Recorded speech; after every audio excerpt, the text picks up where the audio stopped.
Hello everyone, welcome back to our channel Medical Bubble. As you all know, myself Nivedita Joshi. आज हम पढ़ेंगे संधि का पार्ट 2.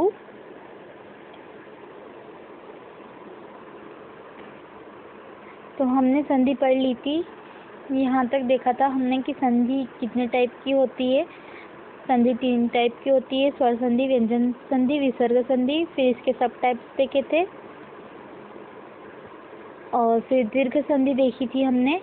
दीर्घ संधि में देखा था कि जो रूल्स होते हैं वो अ और आ अगर आता है तो वो आ हो जाता है, ई आती है तो ई हो जाती है, ऊ होता है तो ऊ हो जाता है. तो इस टाइप से हमने देखी थी दीर्घ संधि. अगर आपको कोई डाउट हो तो आप लास्ट वीडियो देख सकते हो. उसके बाद गुण संधि देखी थी हम लोगों ने.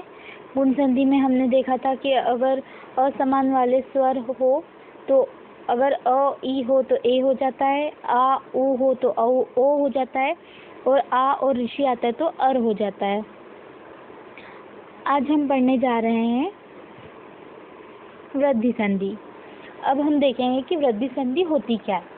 वृद्धि संधि वो होती है अगर अ या आ के बाद ए या आए तो दोनों के स्थान पर ऐ एक आदेश हो जाता है.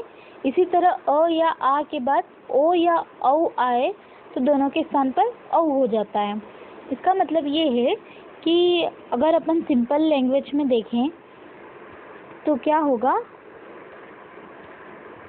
कि अगर अ आ रहा है और ए आ रहा है तो वो क्या हो जाएगा, ऐ हो जाएगा. जैसे हम यहाँ देख रहे हैं एग्जाम्पल में मम प्लस एव, तो क्या है, ये क्या है, अ है, फिर यहाँ ए है तो क्या हो गया, मात्रा आ गई उसमें, तो ये हो गया मम एव हो गया. उसी तरह से एक प्लस एकम. अब यहाँ भी देखा जाए तो क्या है, अ है और फिर ए है तो क्या हो गया, ऐ हो गया, एक एकम हो गया. फिर इसी तरह तव प्लस एव, मतलब अ प्लस, यहाँ भी क्या है, अ प्लस एव है तो क्या हो गया, तवेव हो गया. फिर इसी तरह अद प्लस एव, अ प्लस ए तो क्या हो गया, ऐ हो गया, तो क्या हो गया, अद एव हो गया. लता प्लस एव क्या हो गया, लतेव हो गया. तथा प्लस एव क्या हो गया, तथेव हो गया. सदा प्लस एव क्या हो गया, सदैव हो गया. फिर देव प्लस ऐश्वर्य, व में भी अ का उच्चारण हो रहा है तो अ और ए मिलकर फिर ऐ बन गया, देव ऐश्वर्य हो गया. आत्म प्लस ऐक्यम क्या हो गया, आत्म ऐक्यम हो गया. उसी तरह यह जो रूल था वो कंप्लीट हुआ कि अ और ए के बाद, अ के बाद ए आए तो ऐ हो जाता है, आ के बाद ए आए तो भी ऐ हो जाता है. उसी तरह अब हम देखेंगे वृद्धि संधि का सेकंड रूल. अब इसमें क्या है कि अगर अ के बाद ओ हो तो औ हो जाता है, आ के बाद ओ हो औ हो तो भी औ हो जाता है. जैसे जल प्लस औषध. अब यहाँ देखिए जल प्लस ओध है, यानी कि जल है, इसमें अ आ रहा है, ल में क्या है, अ है, ल में अ है और ओ है तो क्या बन गया, ये वाला औ बन गया. तो इसी तरह मम प्लस औषधि तो क्या हो गया, ममो औषधि हो गया. फिर नव प्लस औषधि तो नवो औषधि हो गया. विद्या प्लस औचित्यम तो क्या हो गया, विद्यो औचित्यम. आत्म प्लस औत्सुक्यम तो क्या हो गया, आत्म औत्सुक्यम. तो यहाँ तक आपको आई होप समझ में आया होगा अच्छे से. और अगर आपको कोई डाउट हो तो आप मुझे कमेंट बॉक्स में डाल सकते हो, मैं आपके हर डाउट का सॉल्यूशन निकालूंगी. अब इसका आगे देखते हैं. अब हम देखेंगे वृद्धि संधि के बाद यण संधि. अब यण संधि में क्या होता है, यण का मतलब होता है जो य व र ल, ये जो अक्षर होते हैं ये क्या कहलाते हैं, यण संधि के अंतर्गत आते हैं. जैसे य हो गया, इसमें र लगाए, फिर व में क्या है, र लगाए, र में हलंत लगाया और ल में भी हलंत लगाया। तो ये चारों अक्षर जो होते हैं ये साथ में आते हैं, इसलिए इनको क्या कहा जाता है? यण कहा जाता है। तो अब हम देखेंगे इक। ई उ री और र के स्थान पर यण य व र ल हो जाता है जब ई उ ऋषि तथा ल के बाद कोई असमान स्वर आए। तो ई को य होगा, उ को व होगा, री को र होगा तथा ल को र होगा। मतलब कि यह है कि अगर कोई भी असमान स्वर आ जाता है, जैसे मैं एग्जांपल से बताती हूँ आपको ताकि आपको अच्छे से समझ में आएगा। अगर यदि प्लस अपि, तो अब यहाँ पर क्या है? ई आ रहा है, ये यदि में ई की मात्रा है, ई है, और फिर क्या है? अ है। तो ये दोनों क्या है? असमान स्वर हो गए। समान मतलब एक जैसा और असमान मतलब अलग अलग। तो ई और अ मिलकर क्या बन गया? यह बन गया।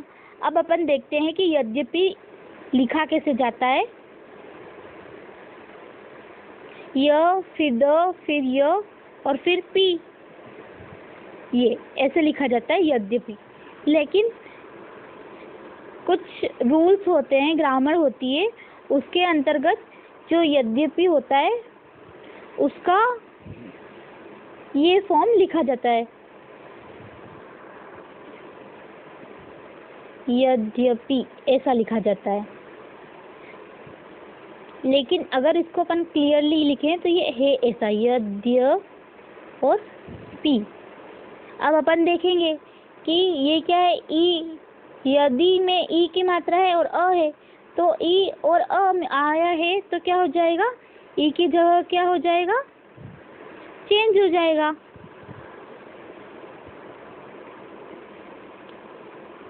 तो ये हो गया यद्यपि। फिर हम देखेंगे इति प्लस अपि। तो ई और अ है, फिर मैंने कहा था कि ई की जगह क्या हो जाएगा? यह हो जाएगा। तो क्या हो गया? इत्यादि। फिर अति प्लस आचार, तो क्या हो गया? ई और अ है तो फिर अत्याचार हो गया, यह हो गया। फिर इति प्लस अवदत, तो फिर क्या हो गया? इत्याउदत। नदी प्लस आवेग, तो क्या हो गया? नद्यावेग।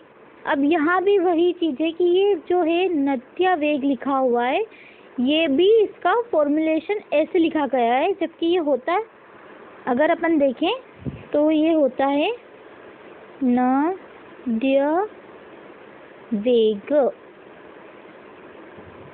बट ये य और व मिलकर क्या हो गया? ये य हो गया, ऐसा हो गया।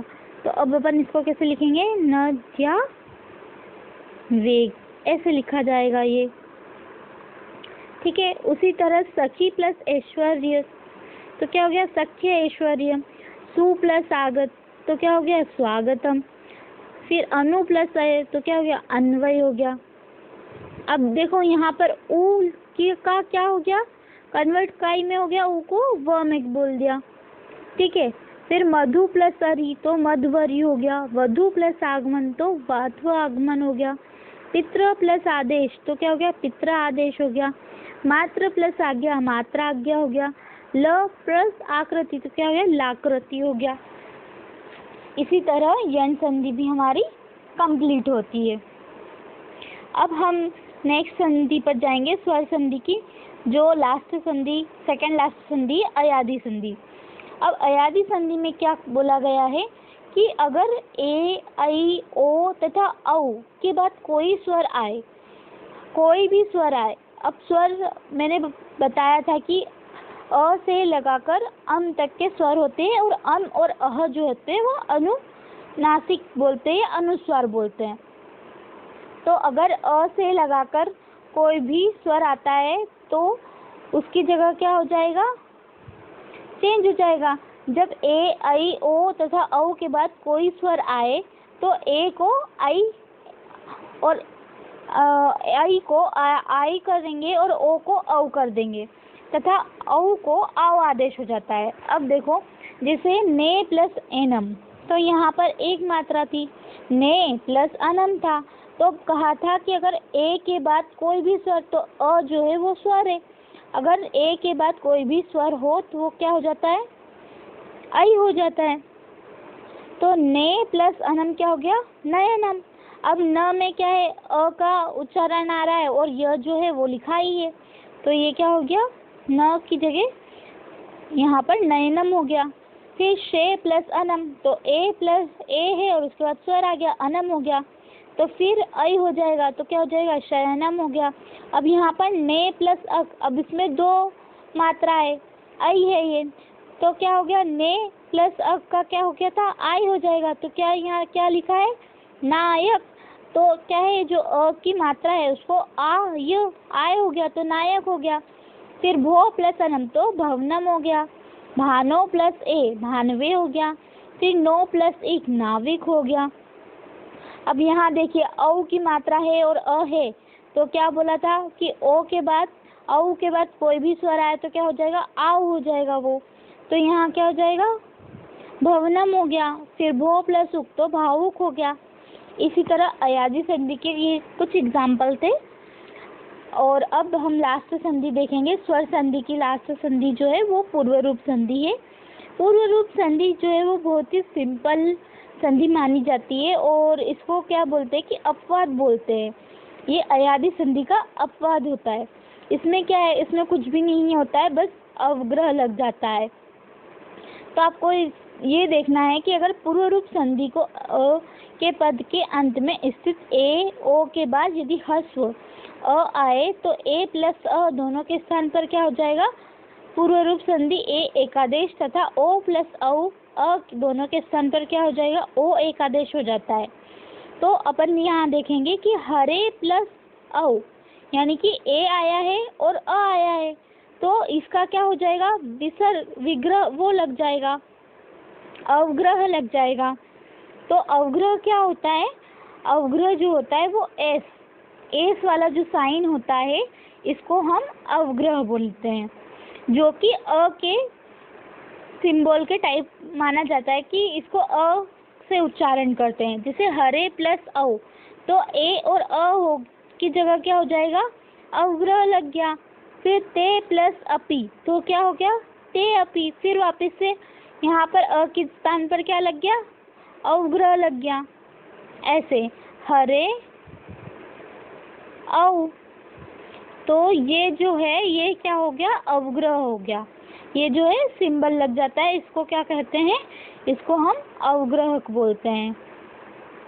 तो आई होप आप सबको ये सब संधियाँ समझ आई होगी। और अगर कोई भी डाउट हो तो प्लीज़ कमेंट बॉक्स में मुझे डाउट लिख दीजिए। और अगर वीडियो पसंद आई है, संधि समझ आई है, तो please like share and subscribe ज़रूर कीजिएगा हमारे चैनल को, मेडिकल बबल को। और ऐसी ही अच्छी वीडियो के लिए stay tune with us. Thank you so much.